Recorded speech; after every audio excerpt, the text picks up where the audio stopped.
अस्सलामुअलैकुम, welcome back to radiology vibes. This is Rimsha Sadiq. तो आज हम जो डिस्कस करेंगे वो हैं एनोमलीज़। एनोमलीज़ क्या होती हैं और कंजेनिटल एनोमलीज़ क्या हैं और कौन कौन से जो है बाय बर्थ डिफेक्ट्स बच्चों में होते हैं, इनको आज हम डिस्कस करेंगे। वीडियो को स्टार्ट करने से पहले if you are new to this channel तो चैनल को सब्सक्राइब लाजमी कीजिएगा। बेल आइकन को आपने लाजमी प्रेस कर देना है ताकि मेरी आने वाली वीडियो आप तक पहुंच सके और आप उसको देख सकें। टॉपिक स्टार्ट करते हैं। तो एनोमलीज़ क्या होती हैं? ऐसे डिफेक्ट्स हैं जो कि बच्चों में बाय बर्थ पाए जाते हैं।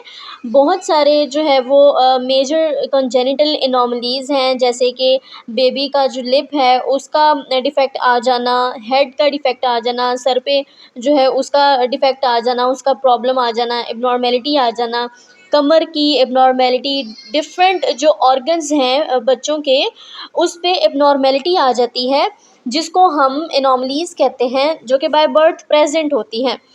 तो कौन कौन सी एनोमलीज़ होती हैं और एनोमली स्कैन क्या होता है, एनोमली स्कैन आपने कब करवाना होता है, इन सारे क्वेश्चंस के आंसर जो है वो मैं आपको इस वीडियो में दूंगी।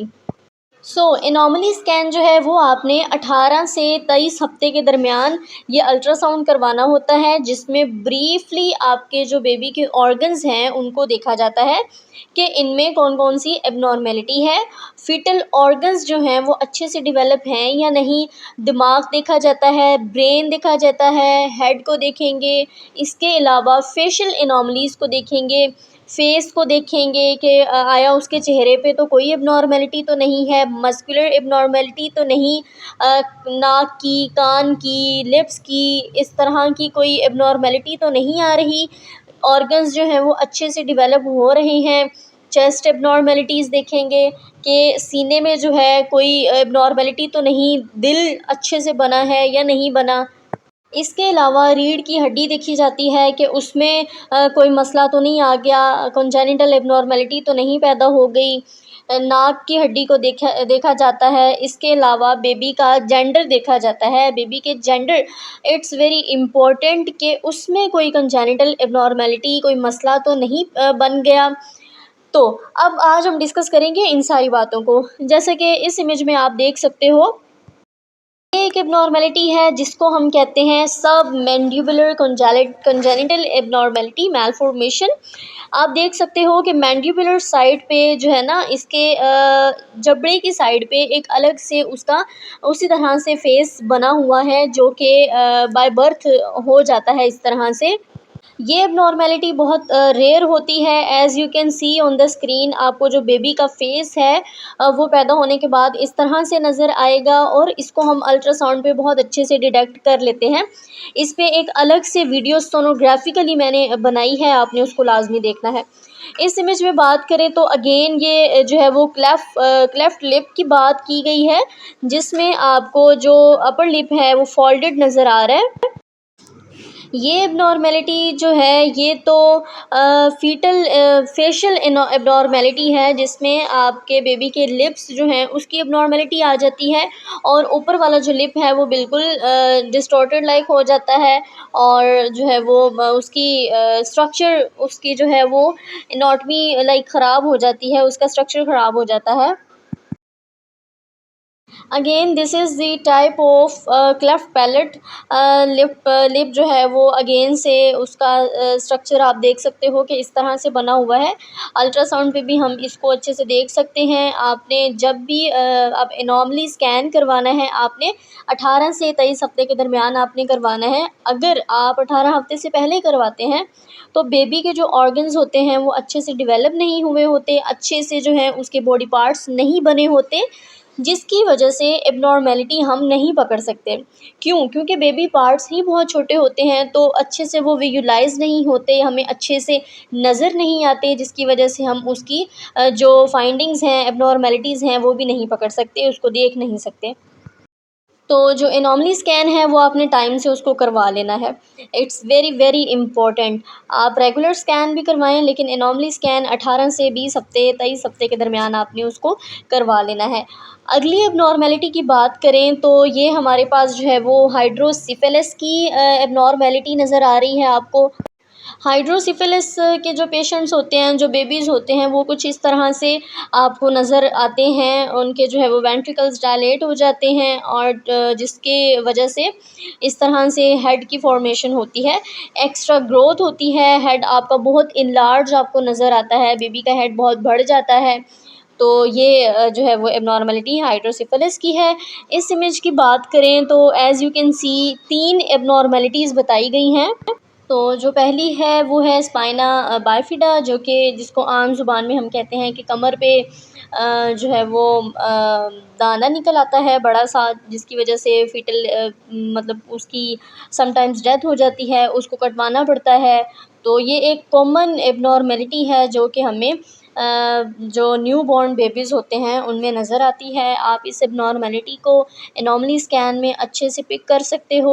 18 से 23 के दरमियान आप स्कैन अगर करवाते हैं तो आप इस एब्नॉर्मेलिटी को पिक कर सकते हैं।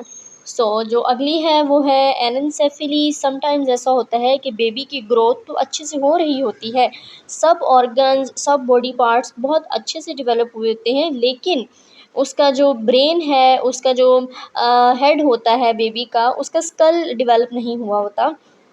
यानी कि उसके जो स्कल बोन होती है, दिमाग की जो हड्डी होती है वो नहीं बनी होती, जिसकी वजह से बेबी जो है वो मज़ीद सर्वाइव नहीं कर सकता। आप इस एनोमली को भी अल्ट्रासाउंड में पकड़ सकते हैं, पिक कर सकते हैं, और ये जो है वो अब काफ़ी कॉमनली आप इस एबनॉर्मलिटी को देख सकते हो। तो जैसे कि आप देख सकते हो बेबी जो है वो उसके आपको ऑर्गन सारे अच्छे से डेवलप हुए हुए नज़र आ रहे हैं। फीटल लेग्स भी हैं, उसके जो अपर लिम्स हैं, लोअर लिम्स हैं, वो अच्छे से डेवलप हैं, लेकिन उसके जो हेड है उसका स्कल नहीं है, उसकी स्कल बोन एब्सेंट है, उसकी दिमाग की हड्डी नहीं है, ठीक है, जो हमारे होती है। इसको बहुत सिंपल करके मैंने आपको डिफ़ाइन कर दिया है। नेक्स्ट जो एबनॉर्मलिटी है वो है एनसेफेलोसील। ऐसा होता है कि दिमाग तो आपका अच्छे से बना होता है, बच्चे का दिमाग बहुत अच्छे से बना होता है, उसमें स्कल बोन भी होती है, उसके अंदर से जो सारे ऑर्गन्स वगैरह होते हैं वो अच्छे से डेवलप होते हैं, लेकिन उसके एक दिमाग पे जो है ना एक आउट ग्रोथ बन जाती है, एक अलग से ऑर्गन डेवलप हो जाता है, अलग से ब्रेन के जो पार्ट्स होते हैं ना वो प्रोट्रूड करना शुरू कर देते हैं, उसके अलग से बन जाते हैं, जिसको हम जो है वो एनसेफेलोसील कहते हैं। और ये एबनॉर्मलिटी भी आप अल्ट्रासाउंड पे बहुत अच्छे से पिक कर सकते हैं। सो अब नेक्स्ट हम डिस्कस करेंगे कि बेबी का जेंडर कैसे पता चलेगा एनॉमली स्कैन पे। तो एनॉमली स्कैन पे जेंडर आप अच्छे से पता लगा सकते हो, क्योंकि ये आइडियल डेज़ हैं, आइडियल उसके जो हैं वो वीक्स होते हैं जिसमें आपको जेंडर बहुत अच्छे से मिल जाता है। तो जेंडर आप पता कर सकते हैं।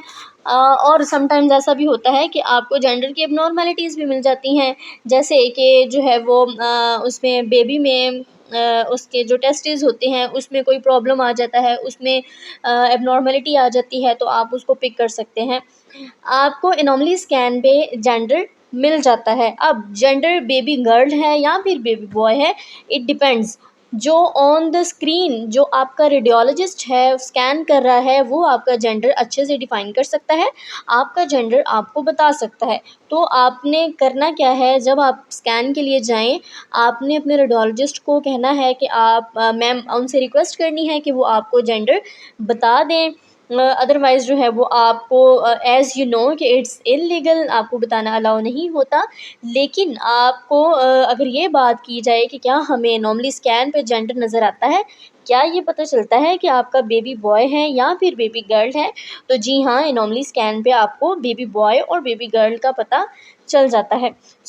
अगर आपको वीडियो अच्छी लगी है तो आपने इसको लाइक करना है और कमेंट में मुझे लाजमी बताना है कि आप नेक्स्ट किस बारे में वीडियो चाहते हैं, और आपने जो है वो अपनी राय का इज़हार लाज़मी करना है, मुझे कमेंट्स करने हैं, मुझे बताना है। इंशाल्लाह मैं हर कमेंट पे रिप्लाई करूँगी, रिस्पॉन्स दूँगी, बिकॉज़ मुझे बहुत अच्छा लगता है जब ऑडियंस जो है वो मुझसे इंगेज होती है।